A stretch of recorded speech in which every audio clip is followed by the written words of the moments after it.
Go fuck yourself, Sin Club. No. All right. Guess I have the new closing outtake again. Welcome to Behind the Sins, presented by Cinemasins. Welcome to Behind the Sins, a look at what's going on inside the world of Cinemasins. I'm Aaron Dyson. This week I'm joined by fellow Battle Gabbers Jonathan Watkins. Hello, hello. And Ian Whittington. Hello. We write for Cinemasins and TV Sins and do various other things inside the Cinemasins universe as well. We will kick it off by thanking Ian for changing a very specific word in my intro.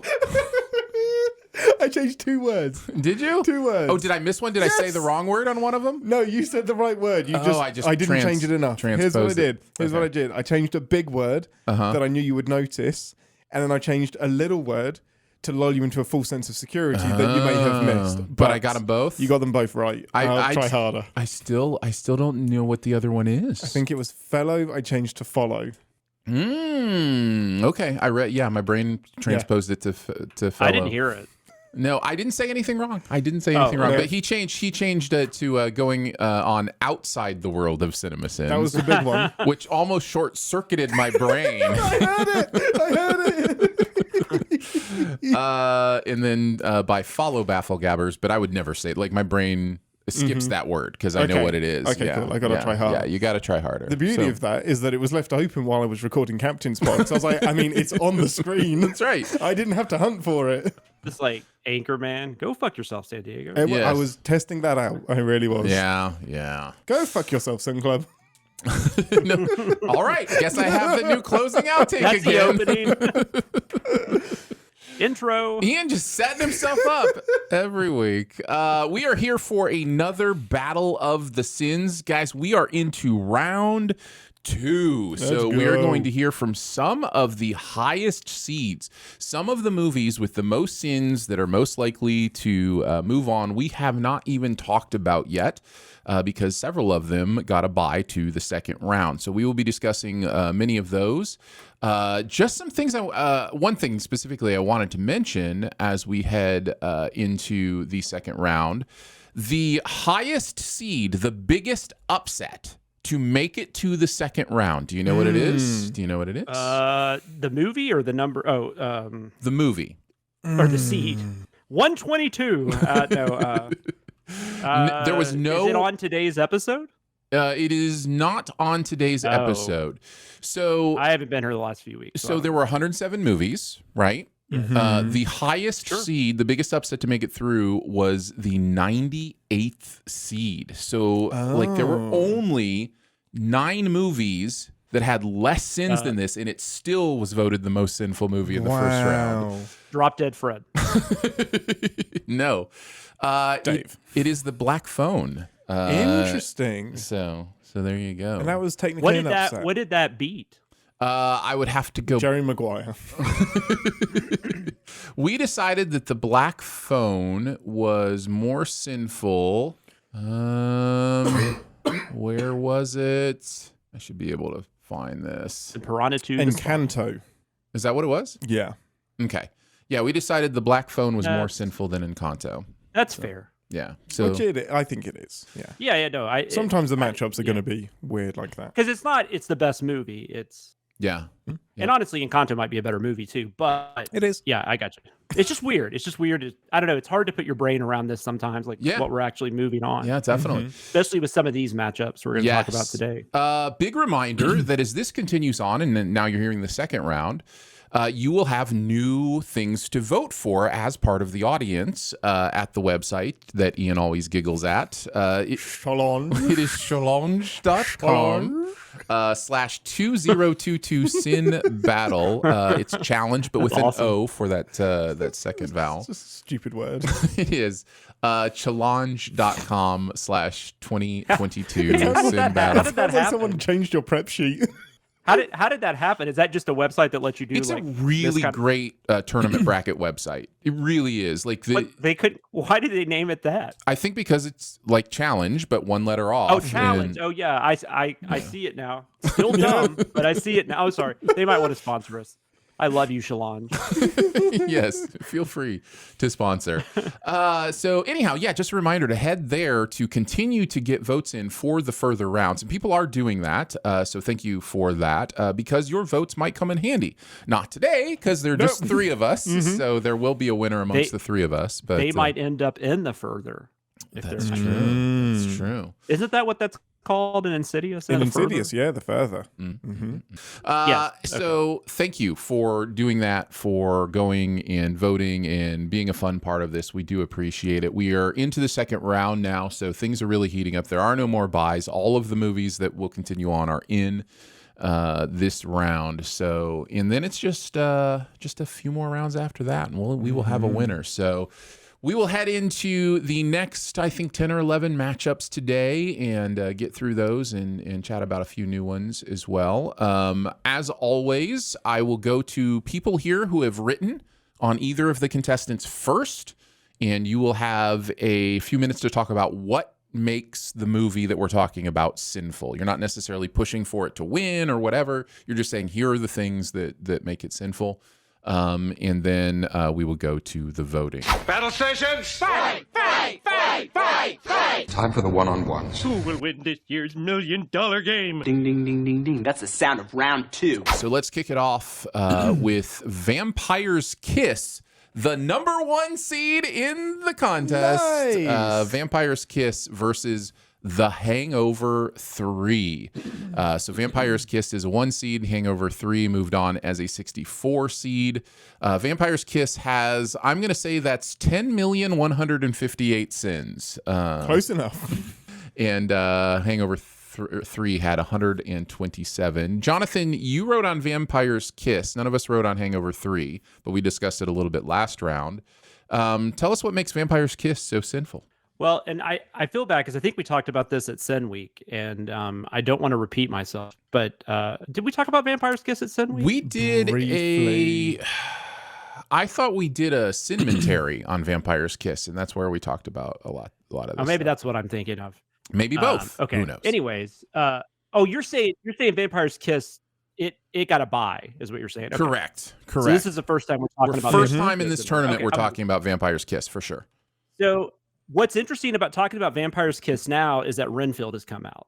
And if you like that Nicolas Cage accent, wait till you watch Vampire's Kiss.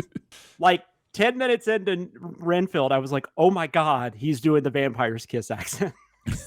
But that accent is also very, very sinful. And we have a lot of fun with it in the video. I also was thinking it's really wild how we love Nicolas Cage when he does stuff like this. Like, but if it was any other actor, like, for instance, if Nicolas Cage was like took some of these Keanu Reeves roles, like Bram Stoker's Dracula, Much Ado About Nothing, we would probably be praising that performance. Whereas with Keanu, we make fun of it. And it's the weirdest thing for me that Nicolas Cage can do anything and it's acceptable. But yeah, there's plenty to sin here. I mean, the story makes absolutely no sense. It's really hard, even after you've watched it, to figure out if he actually was a vampire or not. Which I guess is part of the point. It's really hard to figure out if, That's interesting. I've never seen this movie, so that's interesting to me. I mean, I'm almost positive he's not a vampire. I mean, I don't know how you would think he was, but there's this other stuff that's really weird, like Jennifer Beals' character, whether she's real or not. And then she kind of has to be, but that doesn't make any sense. The craziest use of pasties I've ever seen in a movie set outside of a strip club. I mean, it's insane. So I don't know. I mean, this is going to be a tough one to beat. I 100% recommend anyone watch this movie. If you have any love for Nicolas Cage, please watch this movie. We should add that to movie night. We should. I haven't seen it. When we did the Cinematary, I came away from the Cinematary going, I really need to see this movie. And so, I mean, plenty of it's been spoiled for me, obviously, now, but I don't think the things that I would enjoy about this movie experience necessarily can be spoiled. Nice. But like you mentioned, one of the things during the cemetery is like, are you kidding me? He mentions the pasties, right? Which, if you don't know, those aren't pasties or whatever. Oh, okay. Yeah. The little meat pies, pasties. No, they're not pasties. Pasties are used to cover the nipple and the areola area. Okay. And it was clear they had put them on this woman because Jennifer Beals for like a nudity clause or whatever, so that she wouldn't show her nipples or areola. Areoli? Don't know. Yes. So areoluses. Nope, something else. So anyhow, but then they just like show them in the movie. So it's like, is the character wearing them? Apparently, I mean, that's what it looks like. It's like, you know, okay, that could be fine. Just really interesting. Really interesting. It's just really odd from a visual standpoint. I'm not definitely. You don't want to do nudity. I totally get it. I'm not saying that. It's just funny. So when you said most interesting use outside of a strip club, and then Aaron started describing what they were, I assumed they were tasseled. So I was like, how does that help? Of course you're going to see them. They could be tasseled, but these are like nude colored, so they're supposed to blend in. Yeah. It's basically just supposed to. Tassels don't blend in. I was very confused. It's supposed to keep there from being a nip slip or something like that. Sense. Yeah. And there was just an entire nip slip, but it was just covered. Okay. Yeah. I will also say there's the one thing about it that's not fun though is it seems more relevant today even is that there's this one character. It's like she's like an assistant or something, and like she works in the office, and she gets like horribly verbally abused like the entire time. So that's like by Nicolas Cage. We send the hell out of that because that was ridiculous. But I don't know that I have much else to add. So it sucks you guys haven't seen it because maybe we'll have a serious conversation about this movie, but I think you should watch it at some point. Ian, do you have any way to kind of navigate this? Like, how are you planning on doing your vote? Talk us through it. Well, it's up against the Hangover 3, isn't it? Yeah. So I haven't seen Hangover 3 since it came out at the theatre. So I remember I've seen all 3 of these stupid-ass movies in the theatre. And I remember 3 being the most egregiously ridiculous of all of them. It's when it really hit me that, man, trilogies just sometimes shouldn't happen. Like, there seems to be, like, if you get a sequel, you're almost guaranteed to get a third. And I remember thinking, like, 16, 18-year-old me, however old I was just like, why is it so hard to make a third movie from people that get along well and have had some success? What is it about the third movie that falls apart? So my instinct is to vote Hangover 3, and I think that's where I will be voting. All right, Ian votes for Hangover 3. I will go next and say, man, I cannot imagine, even just with what I saw in the cemetery, that there's enough to overtake Vampire's Kiss, as sinful as it is. So I will vote Vampire's Kiss, and I think appropriately we will leave it up to the person who has seen them both. So Jonathan, which is the more sinful movie, Vampire's Kiss or Hangover 3? Yeah, I mean, I already said that it's going to be really hard to beat Vampire's Kiss, especially having seen it for me.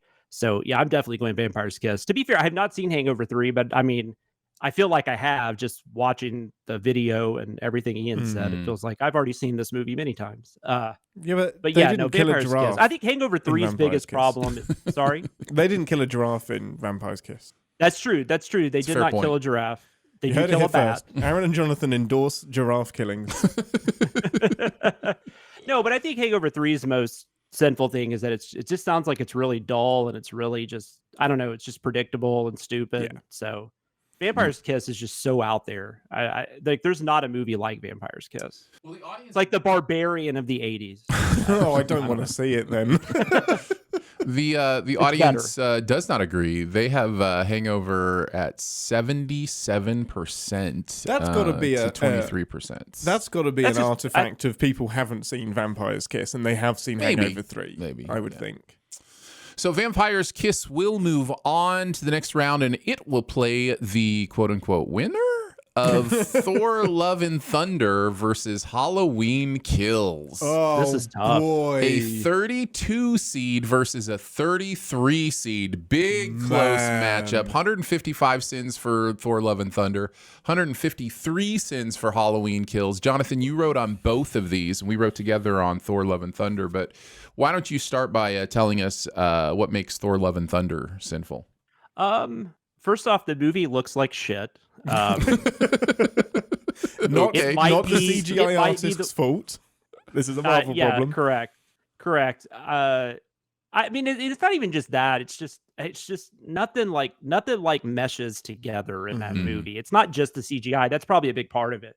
But it's just like everybody looks like they're in a different movie, and it's wild to watch. It's probably one of the worst looking MCU movies Although Quantumanium's got a potential to beat that. All the humor that worked in Ragnarok is such a dud here. Like, it's just like, it's crazy because it feels like he's just kind of doing the same thing, but everything just falls flat in this one. That whole sequence with the gods, with Russell Crowe, is just terrible. And Christian Bale seems to be in not only a different movie, but a much better movie that I would have preferred to have watched. Yes. And that's it. And I think, and again, we will be repeating some things, obviously, from when these were in their first battles. But, as I look at it, I think that's it. For me, it's the tonality disparity. Like, it's just like, you kind of nailed the movie I'm really interested in with the Christian Bale stuff. Like, I wanted to, there's enough quirkiness and humor even in his stuff, but he's got a different level of... He's the only one acting. he took this seriously. Correct. And everybody else feels like they're a little bit in a cartoon. Yeah. And it just doesn't quite hold together. We talked about Halloween Kills as well, but Jonathan, as you remember that conversation or that movie, what always zooms you into what makes it sinful? Well, I think, and this is effective. This has to do with the 2018, the one that came before it too. The idea that Michael Myers is this notorious serial killer that gets podcast about him and all this kind of stuff, is a guy that 40 years before this killed 4 people on this timeline. Now, if they had included all of the sequels up to them, that they could have included, yes, he would obviously be a notorious serial killer because he would have killed hundreds of people, or not hundreds, but dozens, 40s or whatever. Yeah, more than 5. Yeah. And so I just think it's just kind of hard to that aspect of these, and the movies really hit that hard. Even in Halloween Ends, they talk about a bunch. They make it seem like in Halloween Ends that the entire town has just been turned over and everybody's afraid and all this. And it just, I don't know. It's just kind of one of those weird things. I don't think the movies sell that very well. They killed Judy Greer. I mean, that's a sin, right? Agreed. Big agree. Totally agree. The stupidity of just all the people, the way they choose to go after Michael Myers and how they go about it. And that, I think we talked about this and we talked about this at Sin Week on that BTS episode, but that scene in the hospital where they think they found Michael Myers and it's another guy who looks nothing like Michael Myers is one of the worst scenes I've ever seen. And in especially a big studio release movie.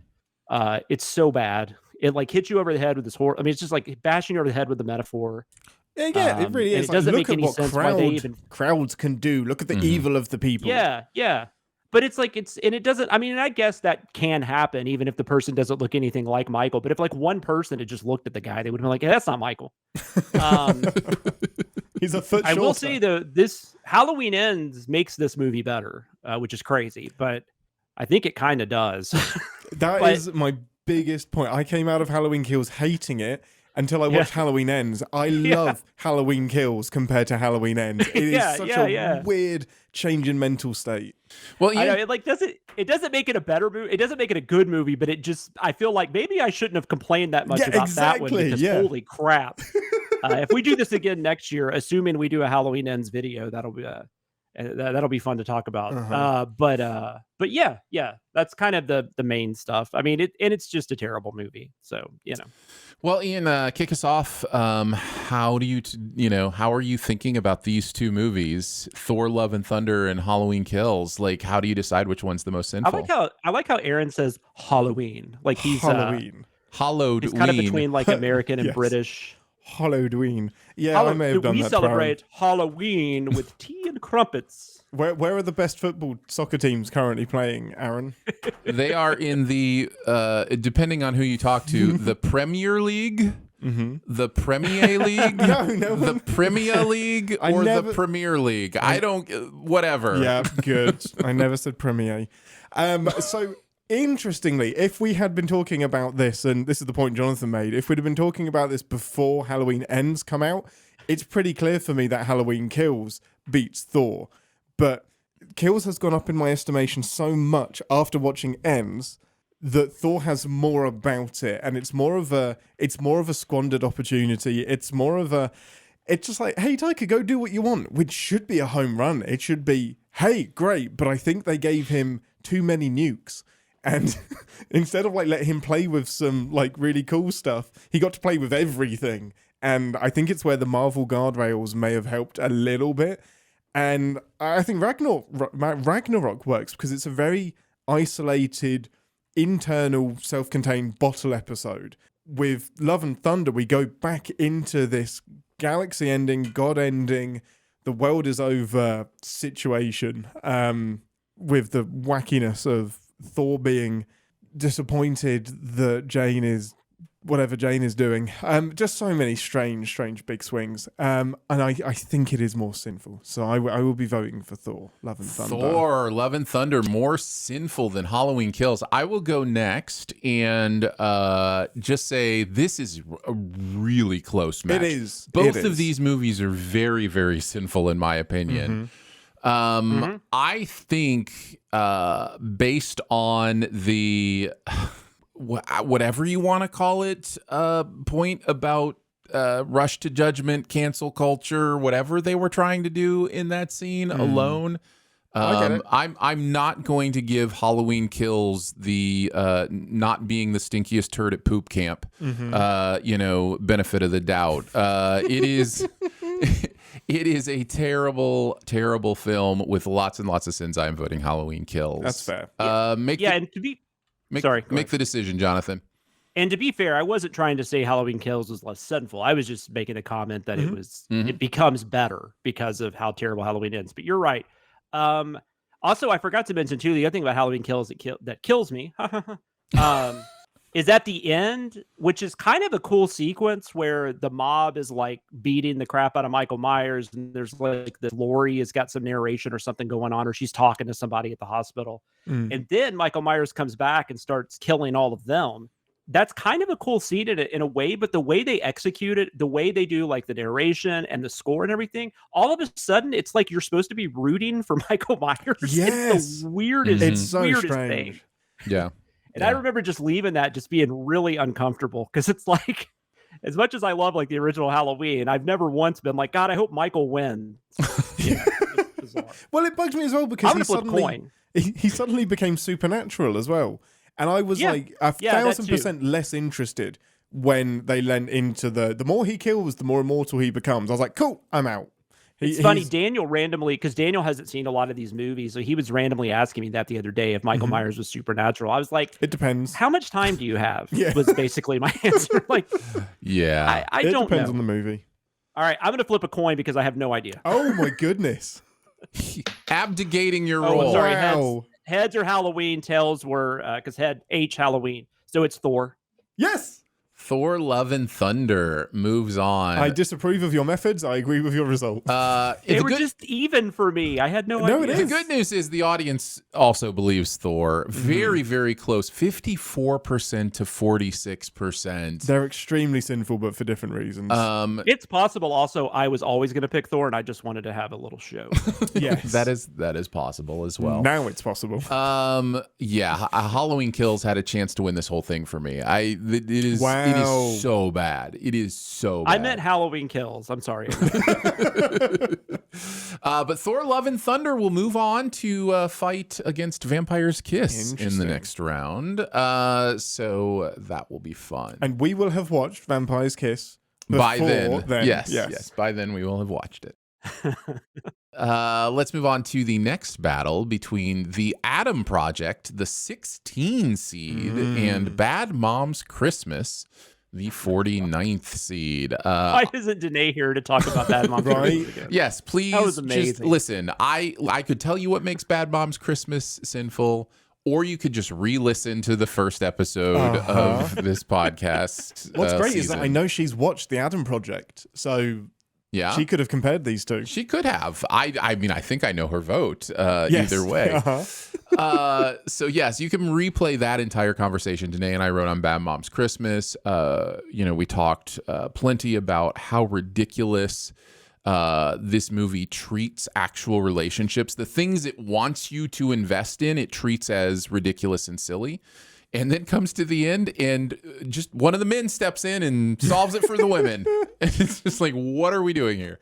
So yeah, Bad Moms Christmas is very, very sinful. As far as the Adam Project, Have we all seen the Adam Project? Yeah. Good. I'm interested to I have, yes. to get your opinions on how it's sinful.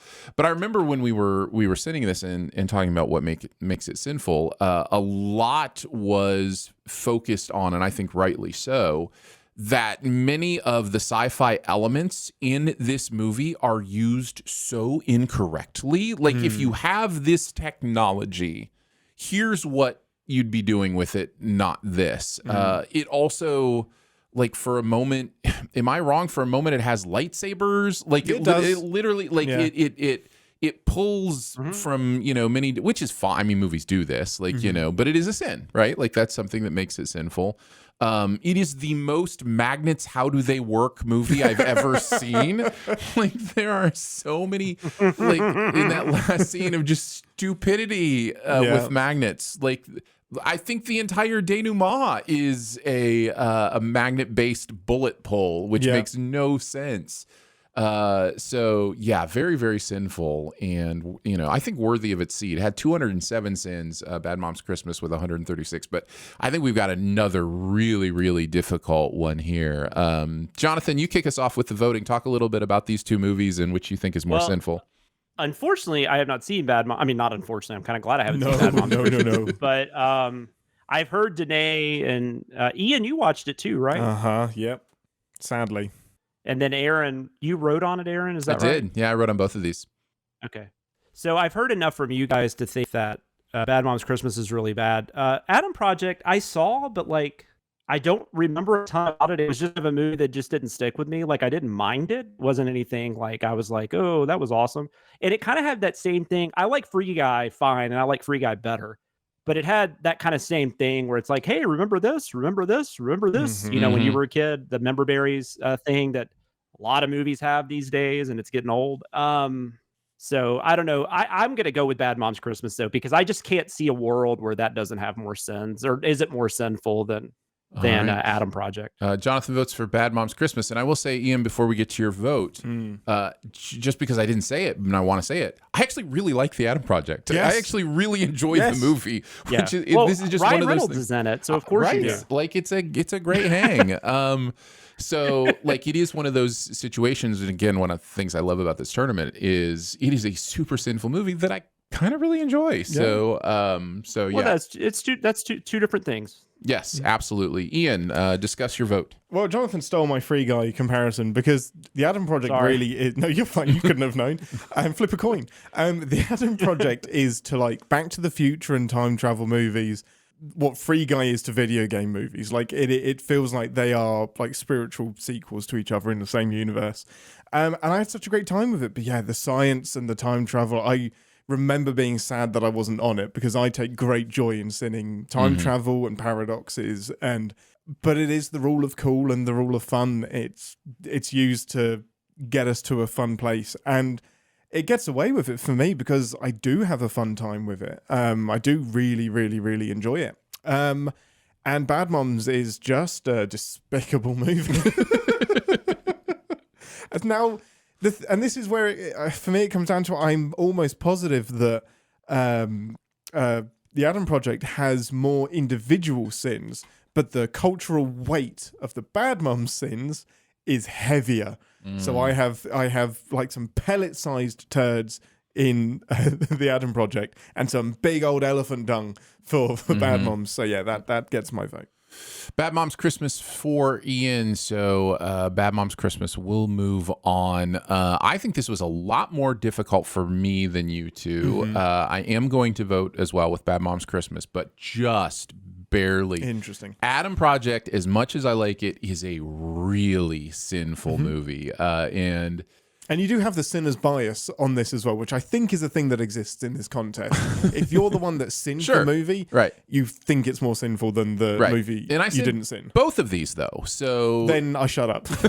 You should flip a coin. I don't need to. I am voting Bad Moms Christmas. If it had just been the annoying, gender role, like that kind of stuff. I don't know that would have been, enough, but it's also sinful in so many other ways. And again, we talked about a lot of this, but like the half-hour Sky Zone commercial in the middle of it, how many ridiculous things happen during that half hour at Sky Zone that would never happen. Like it has actual like movie sins on top of the cultural sins or whatever you want to say. It's not just Bridesmaids. Correct. Yes, exactly. So Bad's moms, Christmas will be a unanimous choice, and also the choice of the audience, 93% to 7% chose Bad Moms Christmas. Amazing. On that one. We'll move on. Bad Moms Christmas will move on to face the winner of Sweeney Todd versus The Never Ending Story. What a double feature that would be. One of our big upsets in the first round, The Never Ending Story. What did it beat? It beat something. What did it beat? You know, if you're going to keep asking this question. I'm sorry. I was there for that one. I just don't remember. But yeah. It beat, I have it right here. I'll quit It beat Scream 2022. Yes. 5 Cream. Oh. Yes. Yeah. So Jonathan and Ian, you guys wrote on Sweeney Todd. We haven't talked about that one yet. This got a bye in the first round as a 17 seed, 202 sins. Never Ending Story, as mentioned, a big upset, an 81st seed, making it to the second round with 120 sins. Chris and Jeremy wrote on that one. Ian, let's start with you. Some thoughts on what makes Sweeney Todd so sinful? Oh my goodness! It is the fact that any of it happened, and I know that we're in. I know that we're in an enhanced reality here. We're in a hyper-gothic, super weird place where people sing, and it's a musical world, so nobody cares that you're suddenly singing. That's fine, but the fact that he gets away with these murders is so sinful, and just the means by how he does it, and just his motivation as well. I'm going to dedicate my life to being this demon barber because of this trauma that happened. His motivations are baffling to me. The Romeo and Julietness of the finale, killing the right person, whatever, is just... I just had such the biggest eye roll when I got to the finale. I was like, they're all gonna die, aren't they? So basically, you're sinning just the artistic inspiration of Stephen Sondheim. You're just like, this whole idea is dumb. Yes. Don't turn it into a movie. I think it's something that works better on stage than in movie land. I think there is a subtle difference there. Interesting. But I actually had a really great time with it. My expectations were so low because I'm not a huge Johnny Depp fan. I'm an even bigger not fan of musicals.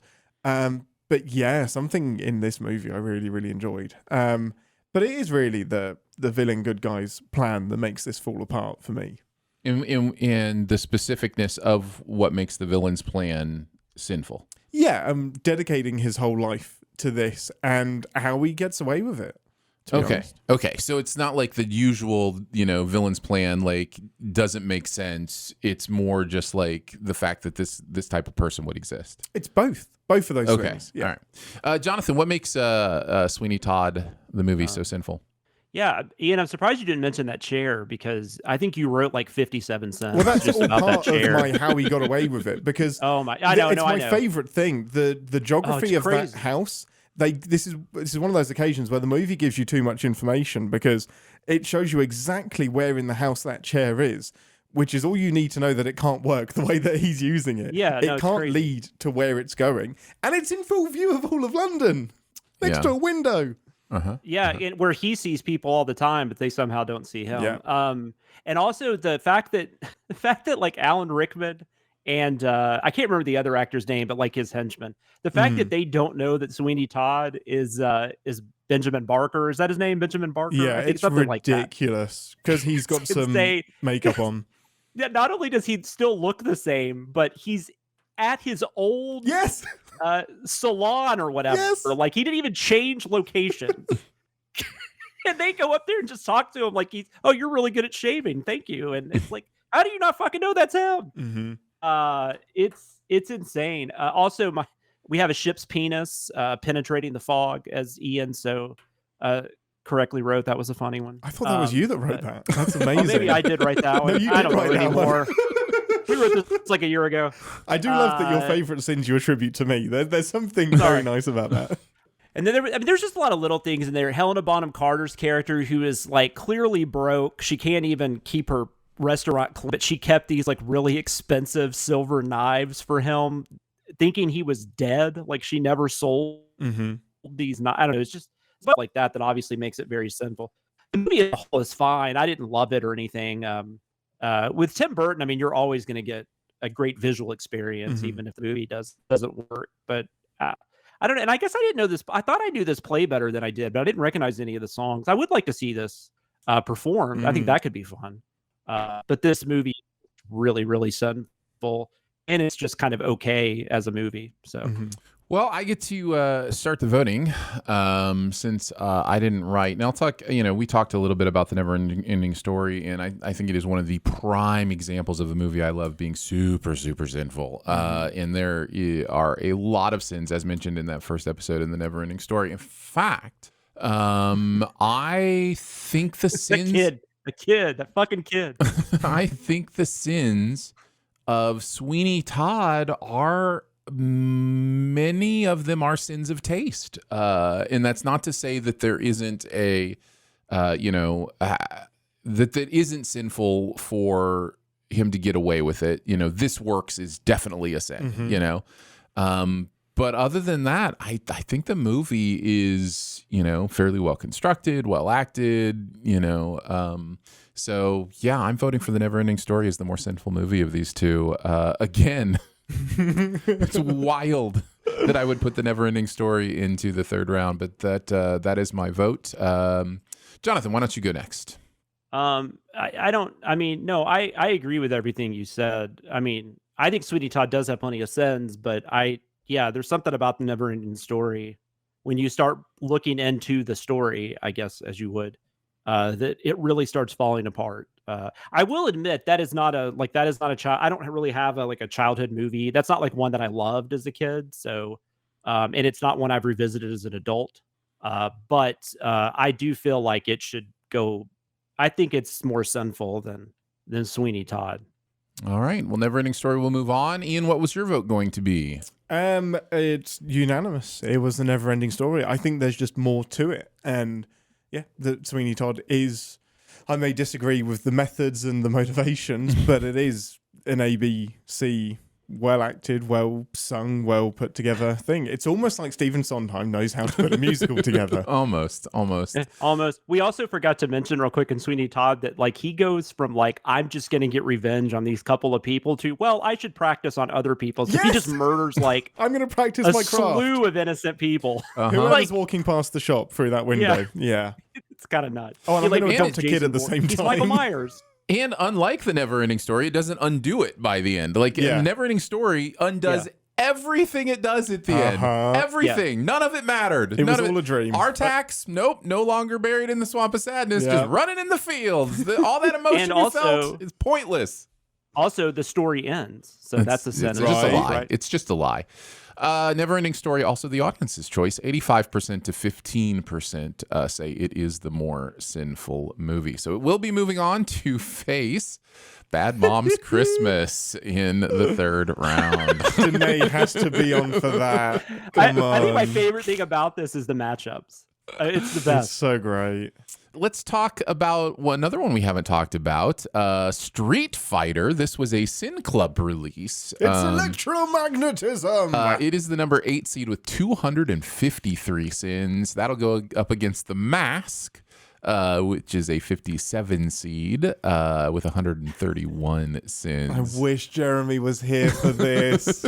So bad. That's why I'm laughing. It's absolutely why I'm laughing. You want to hear Jeremy argue that The Mask is more sinful than Street Fighter? I do, because he will lose that fight if he has any intellectual integrity.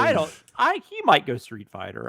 Ian, you get to start us off because you're the only one that wrote on either of these. You did write on Street Fighter. Yeah, so I did. What does make Street Fighter so sinful? I think purely the fact that it's one of my most fun sinning experiences. It was a sin a second. It's just constantly. Raul Julia is the only one that knows what film he's in. Everyone else is completely just it's like Thor, just in a different movie. And it's a big swing. Like, it is.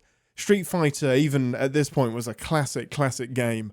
And they got a great cast for this. Like Van Damme, a lot of other people I'm not going to be able to remember to name, but they got people for this movie. And they're great, though. They were amazing. I just don't know who they are. No, can't remember who they are. Is it Ming-Na Wen is also in this? She plays... Aaron, you're supposed to know this.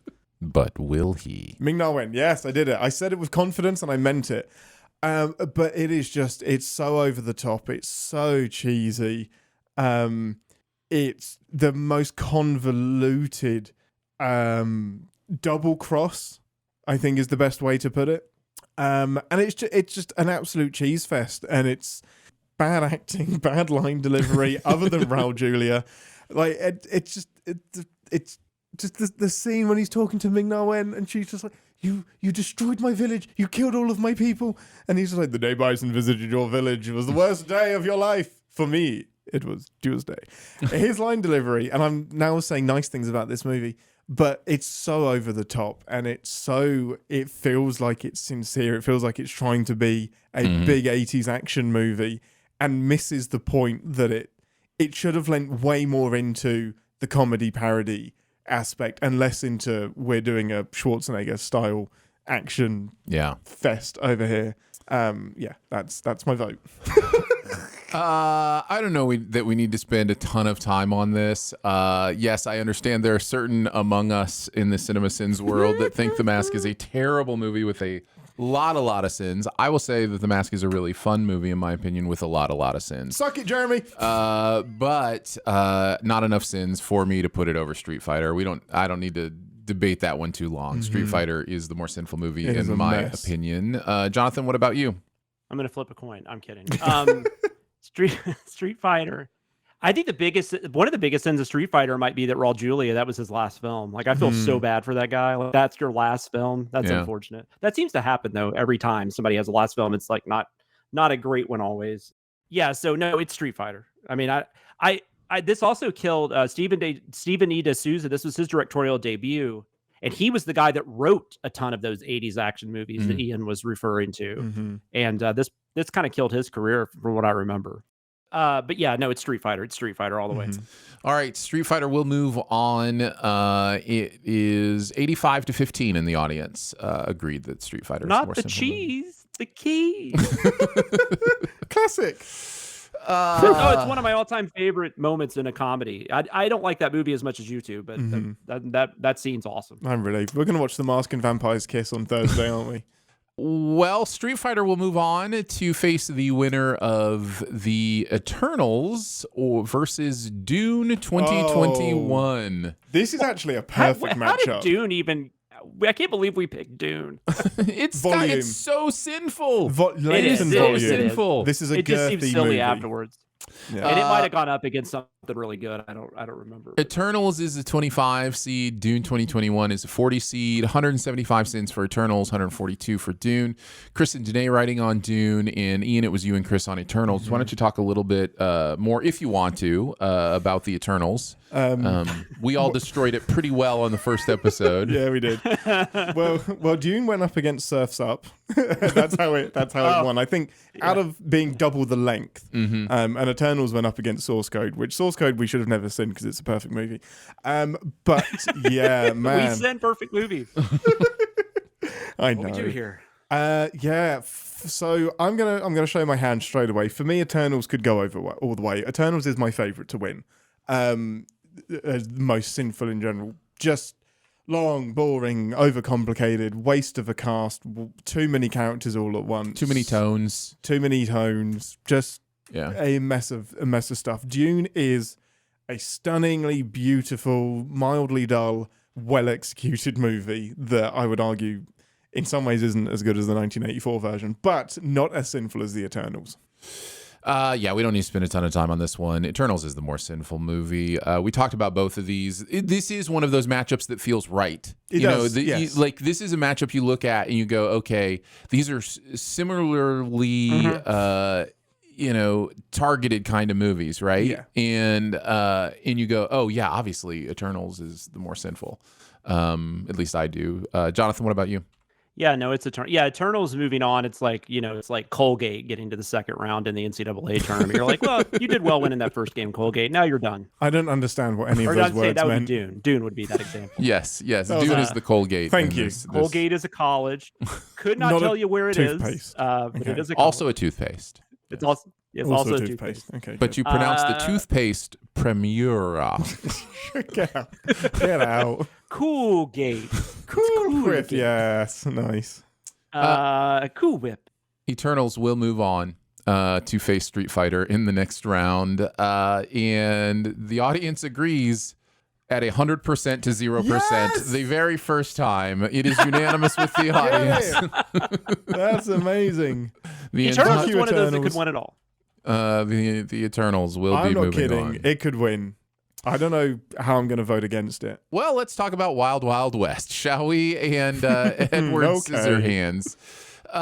This will be the next matchup. The number 9 seed with 247 sins versus Edward Scissorhands with 132 sins.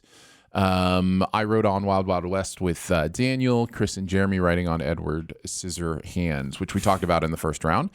Wild Wild West, so very sinful. I will say, as with some of these movies, I actually have a little bit of a soft spark. A soft spark in my heart. I've got a little bit of a soft spark in my heart. Yep. For Wild Wild West, but that probably has a lot to do with the charisma of Will Smith and also some of the fun that I always have with Kevin Kline, who's also in that, and I think a very, very underrated comedic actor, even though lots of people. Tango and Cash is Kevin Kline. Tango and Cash's Kevin Kline. Yes, exactly. You get it. So yes, Wild Wild West is sinful for many, many reasons. Primarily among them, the tech that I enjoy thinking about, or not thinking about so much, just enjoying, when you actually start to think about it, makes no sense whatsoever. Almost every single technical invention that the Kevin Kline character makes is nonsense. And that's, unfortunate in many, many ways. There's also the very strange, out of date, made in a different world, contextually cross-dressing. And some of the commentary that goes around that is really off-putting now these days. It was also interesting sending this movie pretty soon after the Oscar incident. Yeah. Good timing. So there was a lot of interesting stuff there, but I think primarily the sin of this movie, the largest one, the heaviest one, the biggest one, is the light-hearted way it treats slavery in the United States of America and race relations. And there are some scenes that you watch and there's a lynching scene in this movie that is supposed to be a pile of laughs. It's joke after joke. The things this movie script makes Will Smith say, it needs to apologize to him. Like, it is, this is, wow. I mean, that to me is what really weighs it down. Ian, I'm taking it from your responses. You've never seen Wild Wild West. I haven't seen Wild Wild West or Edward Scissorhands. Oh, okay. Neither of them. I have no intention on seeing Wild Wild West for so many reasons. But Edward Scissorhands, I don't know if you like Edward Scissorhands or not. That would be an interesting one for you to watch. I always remember wanting to watch because the weird stuff your brain holds on to. It was the trailer on the front of Home Alone, the VHS that I had in whenever. So I know that trailer backwards, and I always wanted to watch it, but we never bought it. So I will see it one day. So why don't you start us off with a vote, Mr. Ignorance? Can Jonathan not go first? He's seen both of these movies. I like to save the people with the educated answers for the end. Great. All I've seen of Wild Wild West is Will Smith's balls, and that's because you put it in front of me. I can't believe they're in that movie. Right? No, what's the name of the thing? The cap? The nipple cap? Pasty. Premiere? The pasty, yeah. No pasties anywhere. Ball pasties. So I feel like based on what you've said, there's going to be far less lynching in Edward Scissorhands. So I think Did you say ball pasties? Is that what you just fucking said? Oh my god. There are less ball pasties and more lynchings. Therefore, Wild West wins. And just please to be clear, it's pasties. The pasties are the meat pie. I just, Wait, are we back in the barber? Yes, exactly. Oh man, I meant to mention when we were talking about Sweeney Todd, this season of Schmigadoon. Do you know the show Schmigadoon? I'm not asking if you've I've seen it, but I know of it. The second season is like Sondheim era, like musicals, that kind of stuff. And there's a whole like Sweeney Todd-esque storyline that is slaying me. It's so good. Nice. Schmigadoon is so good. Really, really enjoying it. Anyways, it looks amazing. Back to the ball pasties, whatever you want to. The premier ball whatever pasties. You want to eat or cover yourself with. Yes. Wild West is Ian's vote. It's mine as well. Jonathan, what about you? The most sinful thing about Edward Scissorhands is how that chair works. I don't understand how the chair works in Edward Scissorhands. Wait, are we back in Sweeney Todd? Yes. Good. I will say this about Edward Scissorhands, and I talked about this when we talked about it in that first episode, that it's weirdly, because I think a lot of people obviously say, like, if you like this now, it's nostalgia, but I did not like it as a kid, and I love it as an adult. Although Chris bringing up Anthony Michael Hall's vehicle as a fuck van has completely changed my perspective on that movie. But no, it's Wild West. I even remember in 1999 watching that in the theater thinking, like, but that lynching scene just being super uncomfortable, being like, what is this? Like, I don't even know like what we're supposed to be laughing at. It was just weird. And that was also crazy too. He had what, Independence Day and Men in Black, I guess, had been the two big hits at that point, and they were July 4th weekend. So I remember that year they started calling it Big Willie weekend. And then that movie kind of bombed. So nice. Yeah. It's Wild West though. Not even close. There you go. Wild West. We'll move on. It was also the audience choice to move on at 77% to 23%. It will face the winner of Moonfall versus Willow. Oh. What a convoluted way to say Moonfall goes ahead. Moonfall with 177 sins is the 24 seed. Willow, the 41st seed with 141 sins. Ian and Jonathan, you both wrote on Moonfall. Jonathan, you also wrote on Willow. So let's start there. Let's start with Willow, although we've talked about it a little bit. Actually, scratch that. Let's not start with Willow. Let's start with Moonfall since we haven't talked about it. Jonathan, what do you have to say about what makes... I thought we did talk about Moonfall. Did we? It didn't get a bye, did it? In round one. No. Yeah, it should have got a bye. Yeah. It 100% should have a bye. That's you and Jonathan's fault for not giving it enough sins. Really? I think, I don't remember... Oh, no. Oh, I see what you're saying. For it not getting ranked higher. Yeah. I see what you're saying. I mean, 177. That must have been close to getting a bye. It was very close. It's big. I think the top. Well, I can look here actually. It wasn't 10 million. No, fair. It should have been. That fucking moon hits the planet. The worst thing about Moonfall is that fucking chair. I hate it. In the shuttle. It was one away. Yeah, I mean, it literally, 23 movies got us a bye, and it was the 24th. That makes sense. Okay. I mean, it's the same. Part of it is the same sin over and over again as well. Yeah, it has that. Yeah, you just got to move on. Well, I'll start us off. Moonfall is clearly the more sinful movie here. That's a movie I think has a chance to go quite a ways in this tournament. We've talked about the many reasons why, most of them involving the fact that the movie decided to have the moon fall. Yes. Into the planet. And then back again. Yes. Well, because it wasn't just a moon. It did not lie. Nope. It took the line from Star Wars and made it a movie. Yes, it did. It really did. Yeah. Ian, your vote? Oh, it stole from Deep Space Nine. It's recycling ideas from 25 years ago. It's just I take it back. The Eternals is a fantastic movie. Thor: Love and Thunder deserves all of the Oscars. Moonfall should go all the way for me. It is terrible. It is not well acted. Everyone inside the movie, they just got the tone wrong. You got to lean into the ridiculousness. This has to be Don't Look Up. This is what the disaster in Don't Look Up should have been. And like, the moon is touching the earth and they still deny that there is a disaster happening. It's how ridiculous it is. And it's just dumb, and it has to have a big twist at the ending. So it hits so many of the Cinemasins branded cliches that it's off the charts. It's in orbit, unlike the moon. Yeah, Jonathan, what's your vote? Yeah, I saw this in the theater. It was a family trip. It was like me, my mom, my wife, and my daughter. I don't know why we all decided to go see that. That was a waste of time. Probably the worst film of 2022. Probably. It's terrible in every inconceivable way. It's very sinful. I remember though when we were watching it for the sending, I sent Ian a note just saying, "Holy shit, these are the wormhole aliens." Yes. I mean, I haven't seen the movie it's like yet. They completely. It feels like they just ripped it off, and I don't know. I mean, nobody's going to admit that, but man. I mean, it's really weird. I had no context, so I was like, I really want to see this movie.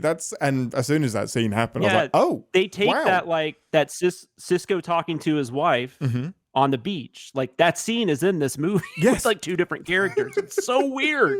It's wild. Well, there you go. But anyway, Willow's biggest thing I remember being, I'll just mention Willow. Willow's in this. Willow is a dick. That's like my biggest takeaway from watching that movie again as an adult was like Willow is kind of awful. Like I don't know why anybody is siding with him on anything, and like the Val Kilmer character even seems like a much better person.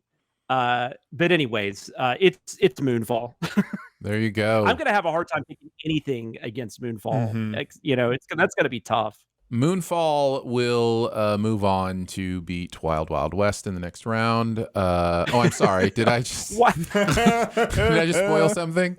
All right, let's move on. That's crazy to think that one of those is going to be gone. Yeah, that sucks. The fourth seed. Time to introduce the fourth seed. Might be a surprise to you. The Princess Diaries. Yeah, fuck this movie. At number 4 versus Minority Report at number 61. The Princess Diaries rides to the 4 seed on 985 sins. Not enough. Minority Report has 131. Ian, talk about what makes the Princess Diaries so almost 1,000 sins forth of sinful. Moonfall deserves an Oscar. The Princess... No, Princess Diaries has the most egregious, isn't this person ugly, hideous, and unlikable because they have glasses and frizzy hair? Let's pretty them up and change everything about them. I was abhorred. Is that a word? Abhorrent? Abhorred? What's the like abhorrent? Yeah, I don't know. Something can be abhorrent. What's the doing verb of that? Something abhors me. I don't think it's in common usage, but feel free to make it up. It did it to me. I was bored by this film and not in the sounds like way. You're just Italian. Yes. I was aboard. I was aboard. Yeah, you're American. I want the meatball. I remember everyone around me loving this movie growing up and then watching it now, and I was like, you had terrible parents, as do all of us, because this movie has all of the wrong messages. There is a nice message in there somewhere about friendship and whatnot, but it is just horrible. It's everything I hated about high school. Maybe it's doing a good job of representing that, but the story it's trying to tell at the heart of it is terrible. It's terrible. Everyone's a terrible person in this movie, and not in the ways I think they think they are. I can't remember why we got up to 1,000 though. Like, there's got to be a sin. There's a sin where we added doubler or multi-add in there, modifier of some sort. Well, you were on this with Danae, and I'm sure there was something where Danae was like, that's 500. That's 900 sins. Fuck all of it.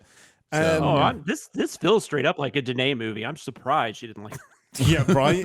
Yeah, Danae would definitely carry the legwork on this one, but. Anne Hathaway is fantastic in it. I feel sad for her that she has this movie now, and they made more. It does all of the. It made a lot of money though, so she's probably thankful just because that got her. Oh, of course, it launched. I'm sure she loves it. I get the vehement reaction to that, but is that it? I mean, is it structured well? Is there do plans make sense? Do character decisions make sense? Like. Is the only thing that makes it sinful just you can't pretty somebody up and pretend that makes them a better person? No, I get it. There is more. It's just, forgive me. I yeeted this out of my brain so quickly. There must be. I just want to make an educated decision here. Because you haven't seen the movie? No, I actually haven't. No, I think I have, but it's been so long. It's been so very long. Go over to Jonathan, and I'll come up with something. Jonathan, talk a little bit about your voting process here between this and Minority Report. Well, I mean, I've definitely seen a few times because of my daughter, but it kind of goes away from my memory. Anne Hathaway, like we said, Anne Hathaway's really good. I think that's the main thing about it, is that it launched Anne Hathaway, so that's like the one thing we could be thankful for. But other than that, it's pretty bad, and I can't. Or definitely, like we talked about, I think Minority Report, didn't we? Yes, a few weeks ago. Yes, was I on that one? No, you might have been. It was after the first, but it was after the first episode. I think it was the second episode. We talked about that. It went up against Unstoppable, and then I haven't. And it was a close match. It was a close vote. That's fair. Okay, but those are two. Minority Report was the more sinful.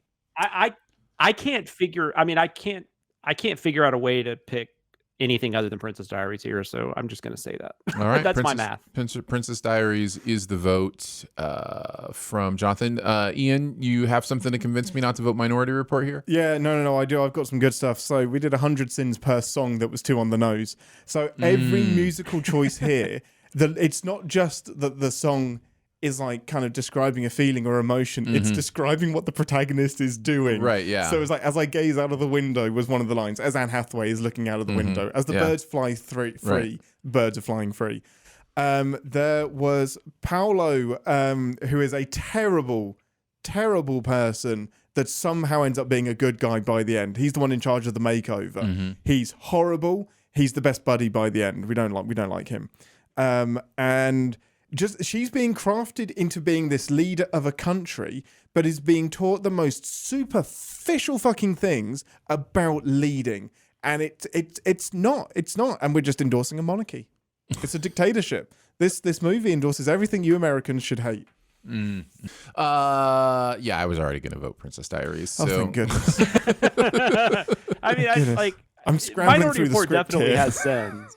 Minority Report is not without sin, and we talked about it in the previous episode where we discussed this. In fact, it had enough sins to move on to this round. But yeah, no, I'm not voting against. So many feelings, emotions running away with me. 100 sins. 70% to 30%. I'm writing in my journal. The audience agrees. Good.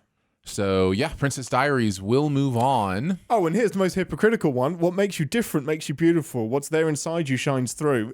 That's not the message of this movie. Thank you, Ian. Thank you. Princess Diaries will face the winner of Jeepers Creepers versus Top Gun. So let's talk a little bit about that.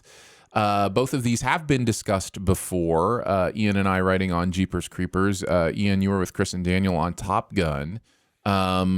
Yeah, we've discussed these before, but Ian, you wrote on both of these, so why don't you kind of start by talking about what makes them sinful as you start to compare these two movies specifically against each other? Princess Diaries deserves an Oscar. Jeepers Creepers, no. You're comparing apples and oranges here. As I've said many times, this time I may actually talk about Top Gun instead of Top Gun Maverick, by the way. Jeepers Creepers does the horror stuff, but tropey and bad. It's just for me, it's a terrible example of the horror genre and kind of just how to do those tropes wrong and not have a good time with it. And Top Gun is a dumb action movie with some questionable machismo in it. But it's a fun ride. This really comes down to which one I had more fun with, and the weight of the sins in Jeepers Creepers bore me to tears. And I would watch Top Gun a billion times, and it gets away with its sins. It may have more, but it gets away with them because it's using them to further the movie. Jeepers Creepers just feels lazy. Yeah, I mean, I cannot get past how stupid our protagonists are in Jeepers Creepers. I just, like, everything they do is for the script, not for an actual authentic human being, you know? Yeah. I guess I can understand that some of the visuals or characterizations or the fact that it's a sister brother, which isn't, often the case that some of that stuff can kind of be interesting. I just, it is so sinful, in my opinion, in its construction of its characters and what them to do. I will also be voting for Jeepers Creepers. Jonathan, some thoughts from you? I've never been a huge Top Gun fan. I like Maverick quite a bit more than the first one. But it is enjoyable. Like, it is fun. Jeepers Creepers probably does have more sins. I don't dislike Jeepers Creepers like you guys. I mean, I don't love it or anything. It's very bare bones, I think, to me, but that's okay. I mean, I don't mind that as long as like the suspense and stuff like that's done well. And I'd say about half the movie is kind of creepy. I think the creeper looks cool. Like, I love that design of the monster. But it's but it's still, I think it's more sinful. I probably prefer Jeepers Creepers over Top Gun. At least if I was just going to sit down and watch one of them, I'd probably pick Jeepers Creepers. But that could just be I'm more of a horror fan than I am like a airplane movie fan or whatever you call that. It's all about the airplanes. Pilot movie. Yeah, all about the airplane. The Boeings in this film are amazing. It's airplane. It's aero porn. I mean, that is what that movie is. It's Jeepers Creepers pretty easily. Has to go ahead. 90% of the audience agrees. 90-10 vote Jeepers Creepers. All right, our final battle brings us a movie we've talked about and one we haven't yet. At the 13 seed with a bye into this round with 224 sins.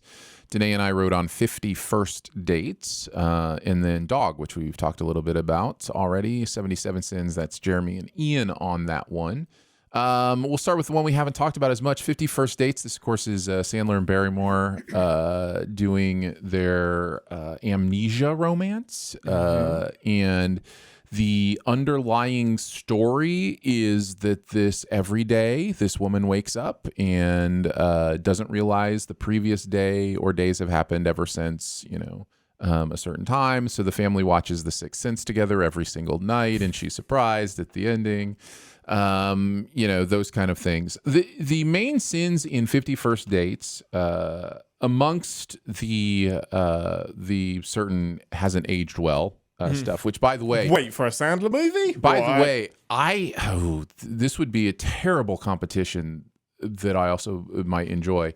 The most problematic Sandler movies, moments. How long have you got? Well, I'm just saying Rob Schneider in 50 First Dates is basically doing brownface. Oh dear. It's really bad. And it has like the typical is that a woman or a man? Ooh, gross stuff. It's really bad with that stuff. This movie is really lousy with that stuff. But even beyond that, this amnesia thing makes no sense.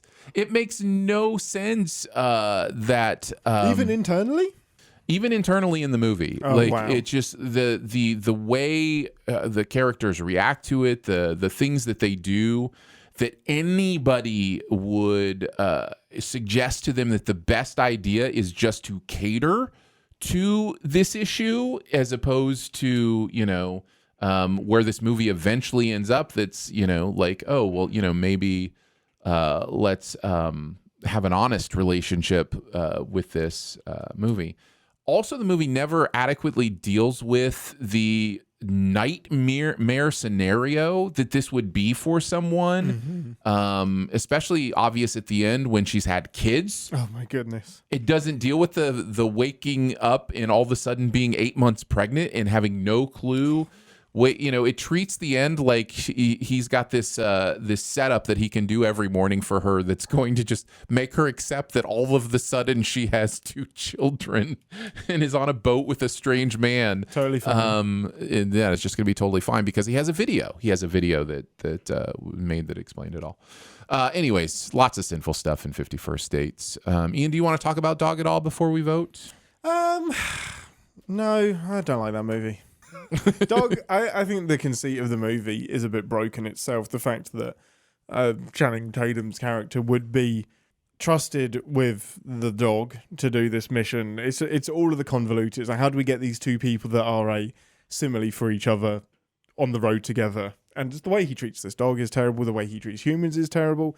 He's a terrible person, and I don't think we're supposed to think he's terrible, but I mean, problematic. He pretends to be blind, and the movie plays it for absolute laughs that a veteran has to be blind to get a hotel room, and it's the miraculous, oh my goodness, I can see when he gets found out. But I think it's got to, even though I haven't seen it, I think 50 First Dates. My gut instinct is to always vote Sandler for more Sinful. All right, Jonathan, what are your thoughts and what is your vote? Yeah, it's not even close. I haven't seen Dog, but I can't imagine on any way, shape, or form it would be more sinful than 50 First Dates. It might surprise 50 First Dates is I hated that movie when it came out. It was such a huge hit. It was a hit, man. People loved that movie. It's so weird. I mean, people liked Overboard too, which was kind of weirdly similar. I think like 50 First Dates, like the concept wise, it's not handled well in that movie. I think like if this, I don't know who this director would be in 2003 when this movie came out, but like I always thought if this came out like in the 30s and 40s, like Preston Sturges or Howard Hawks or somebody made a screwball comedy out of this script, we would be talking about how brilliant it is. But the type of, or maybe not, but I'm just guessing it would be better than this. The type of comedy that they try to go for with it, try to just make it like a romantic comedy, and then do all that stuff that they do. It's awful. And speaking of real quick about the Rob Schneider character, Adam Sandler recently got honored as the Mark Twain Award, something like that. I can't remember. It was one of those like Kennedy Center kind of awards. And so all of his friends got up and spoke about him. And Rob Schneider, I think, references that character and then how fun it was to like play that character or something like that. And I remember thinking like that character was super offensive. Like, what are you talking about? And there's like all these people in like, 3-piece suits at the Kennedy, whatever that was, just now, like, oh yeah, that was amazing. Listen, I might be missing some context or something. And you are more I don't think they meant anything bad by it. No. Listen, quote unquote, offensive or problematic or things that exist outside of their context or whatever. Yeah. It is very often not with ill intent, right? The intent is not ill. Absolutely. It's just there's a waking up that needs to happen. There's an ignorance that we all need to deal with. And I'm telling you right now, 20 years from now, we'll look back at our own ignorance on something and go, boy, I really didn't have my eyes open to that. Yeah. And that's progress, But that's a wild one because it's hard for me to understand how nobody saw that. And so maybe I'm missing a piece of context. And if I am, that I would love to hear it, but it's so weird how he plays an island person in that movie. Fair. So, I might be too. Yeah. Well, yeah, and like, and we, like, a lot of people defend the Robert Downey Jr., thing in Tropic Thunder, including me, but that was but that character is supposed to be that, right? It's making that point. Yes, that's satire. I saw an interview with him, and he was asked, "Could you make that film today?" And he said, "You could try, but it probably wouldn't work." I think you can. Because he might be right, the same point. But he might be right that it probably wouldn't work. And I think that is a testament to the ever-moving needle and balance of culture, right? Like there's this. He's not, at least the way you've stated it, he's not saying he thinks it would be wrong to make it. He's saying it probably just wouldn't work. Yeah. You'll hear comedians say this too. It's not that you can't tell any joke you want. It's just you have to know the audience changes, through the years. That doesn't make a certain joke wrong and a certain joke right. It just means if you want to get a laugh, you have to know where culture is. Yeah. So there's our deep, in-depth conversation for this episode. Cut it. Of 50 First Dates. About a Rob Schneider character. Yes, from 50 First Dates. It will move on. The audience agrees 60 to 40% voted that way. So there you go. Those are the battles for this week. Any overall thoughts, guys, as we kind of work our way through? We're in the second round, kind of as like one thing I noticed was a lot of, oh yeah, this thing's going to win it all. Oh wait, maybe this one will win it all. For sure. I think as we get to like the third, fourth round, it's going to be really, really interesting to see how things shake down. So yeah, I think the distinction between that's true. The different type of sinful. So between length or the weight of the sin, how much the movie doesn't care. The sins kind of do matter. The types of sins matter, is what I've kind of learned. And that something that I thought would be really safe, like Top Gun or Minority Report, got further than I thought they would, based on the length and weight of them. Yeah. Any final thoughts, Jonathan? Well, it was funny looking at this, and I think I even said this at the beginning that I thought these were going to be pretty hard, but actually about half these matchups were pretty simple once they were like said to me, like I could actually hear the movies being said, the titles. I was like, oh wait, that's not that big. I mean, we did have a few there, especially at the beginning, like the Halloween Kills and Thor. I cannot believe Halloween Kills has been eliminated from this competition. It blows my mind. My horrible way to decide that. Yeah, it's all my fault. Everybody, that's going to be a fun thing for people to come at me for, like, yeah. So I don't know. It's interesting though, because like you said, it's going to depend on the matchup. Because like I cannot imagine a scenario where you don't pick Moonfall, but I mean, I genuinely think it can go all the way. Turd the movie, for all we know. I don't. Listen, there's even just some of the ones we mentioned today that are in there: Jeepers Creepers, Eternals, Bad Moms Christmas, Thor: Love and Thunder. Is a strong one. There's some strong contenders, so it'll be interesting. Well, thank you guys for listening, hanging out with us again today. Again, go to challenge.com 2022 Sin Battle to get your votes in and to see the bracket as it progresses, and you can kind of look your way through there. By the way, all the vote totals are on the bracket as well. So like if matches that are over, it'll show how many of us voted for, which one, so you can kind of see how the battles went down. That Eternals beat Source Code 7-zip. That's there, as well as all the others. So yeah, that's challenge.com/2022 Challenge Sin Battle. Well, that's going to do it for Behind the Sins this week. Don't forget to make sure you're subscribed and go ahead and leave a comment or rating as well. Feel free to hang out with us on Twitter. We're at Cinemasins BTS. So for Ian Whittington, Jonathan Watkins, a serving of ball pasty, and myself, we will see you next time. I didn't mess with his outro. Thanks for listening. Send any feedback to bts@cinemasins.com, and be sure to subscribe, rate, and comment. Find more ways to connect by visiting cinemasins.com/BTS. Yes, we should definitely just spend the entire outtakes talking about My Name is Bo. We should. Bo was never really here. It's like a plausible title for the movie. Mm-hmm. Yep. Midsome Bo. Heredabo. What's your favorite break the silence mouth noise? Just a pop? Yep. I don't have many mouth noises that I can do. What's yours? I know yours is probably the trilling whistle. The trilling whistle has been my go-to for a long time. Mm-hmm. But I also do like that kind of stuff. Mm-hmm. Was there an awkward silence between us, Aaron? No, there was a silence. I was not having any awkward feelings. If you were, I apologize. I was not, until you asked what my mouth noises were about. So what kind of deep religious conversation were we having in your dreams last night, Ian? Oh, yeah. No, that happened. So I had in my dream, this wasn't Ian. Ian didn't do this. Dream Ian did this. Important distinction. Yeah, I won't cut out any of this context. I made the mistake of being with you in a room, and I said, it's really disappointing that Danae believes in all of that God stuff. Not realizing the person I was sat next to also has a belief in God stuff. So in your dream, you didn't know? No, I knew I was sat next to Aaron. Okay. But as I uttered that sentence, any concept of Aaron's belief system was out of the window. It was gone. Okay. All right. But then it came back. Then it came because you said, tell me more about that, Ian.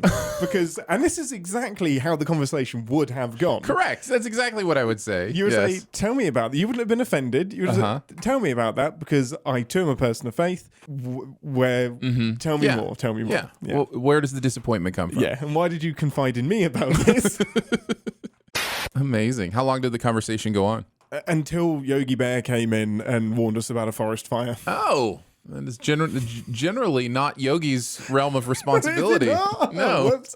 Is he the one stealing the picnic baskets? Yeah, Smokey the Bear is the one in Smokey general. the Bear. That's the PSA I mean, Yogi Bear probably would warn I think he cares. Yeah, he probably is not a big fan of them. I imagine Yogi himself is probably like, I don't want to die burning, There's a tree burning over here. Boo boo. Hey, boo boo. Boo boo. Our entire lives are destroyed. I think we're going to die now. Do you know if fur burns before skin melts?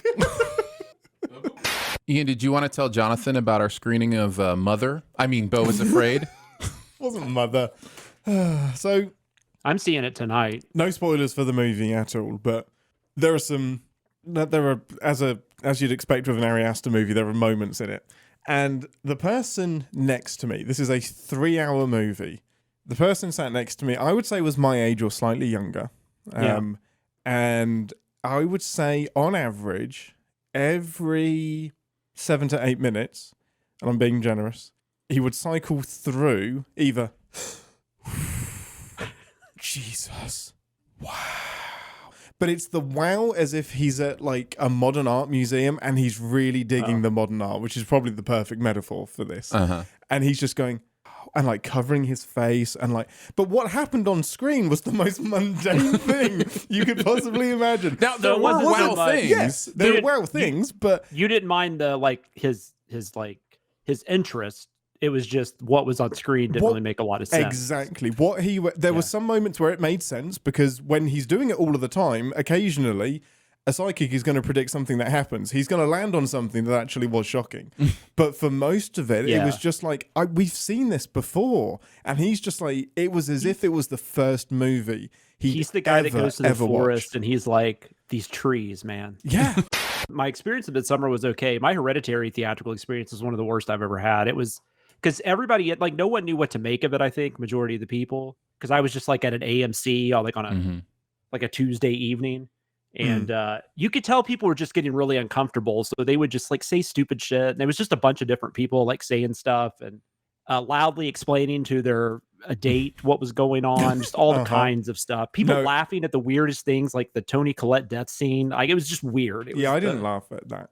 I think people were just really uncomfortable. I think sometimes that turns in like people like laugh at a funeral. I mean, just to break the tension because they're watching some weird stuff. I think some of the humor is intentional. Yeah, it absolutely is. He's admitted that. Hereditary, Midsommar. Absolutely. I think he has a definite, like, I think we've even talked did we talk in the outtakes about the sex scene in Midsommar at some point of some show? We definitely talked about I don't know what happens where. Yeah. But like parts of that, like the pushing of the butt or whatever, he is absolutely laughing when he stages that. And, You want us to do what now?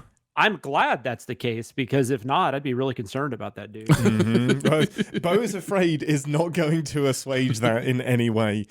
But no, the only time he deviated from wow, Jesus, was there is a scene where someone is getting attacked and he just goes, yes! and just like fist pumps. Yeah. Just a strange experience. I want to know what was going through his head. I want to know the sentences that came after the wow and the Jesus and the gasp. I was like, so what was it in that moment that made you go? Well, he was sitting to your left and you were sitting to my left. And so pretty early on, he did like a wow. And I thought maybe it was you. And I literally, I don't know if you remember this. I literally turned to you and gave you a look like, like what was that about? It. And you were smiling. I was like, oh, it's the person next to him. Because I looked at you like 4 or 5 times. I'm like, are you hearing this? Yeah. So neither of you liked it, or it's just a lot to process, or what? Man, this is one of the most in-depth debates we've had on a car ride home from a movie. And I don't think we got anywhere with it. Aaron, do you want to share? No, I can talk about it. I think it's a masterpiece. I think it might be better than Midsommar. Cool. I'm just kidding. Aaron will be playing the part of Ian in this conversation. I think it's fine. I think there's a barrier to entry that I'm fine with. Like I'm glad it exists. I'm glad it's a big swing. It just missed me. That's what I hear. Yeah, it just missed me. And I feel exactly the same, but it hit me. Like my final sentence on there is I liked it. Yeah. No, that's cool. I get tired of people just justifying something as good just because it took a swing. It's like Right. That doesn't always mean it's a good movie. No, but I still am glad. Like, it doesn't necessarily. Me too. But I think there are some movies that really, I don't know. I think they're like, what was it? Oh, Halloween Ends is a great example. Like a lot of people defend that movie. Ugh, and I think their only reason is because it takes a big swing. But it's like, just because it takes a big swing doesn't mean. Yeah, but there's a difference between taking a big swing at the ball and turning around at home plate and swinging towards the catcher. Like, yeah. And we will go. Or will we? Or will we? Bum, bum, bum. Wow. He's drinking water. Yeah, yeah. If I wish it had been Owen Wilson next to you. That would have been amazing. Wow. Wow. Man, that bow really was afraid. Wow. Wow. Oh, wow. God, he's like the new Christopher Walken, where like nobody actually sounds like him. They just over enunciate. Yeah.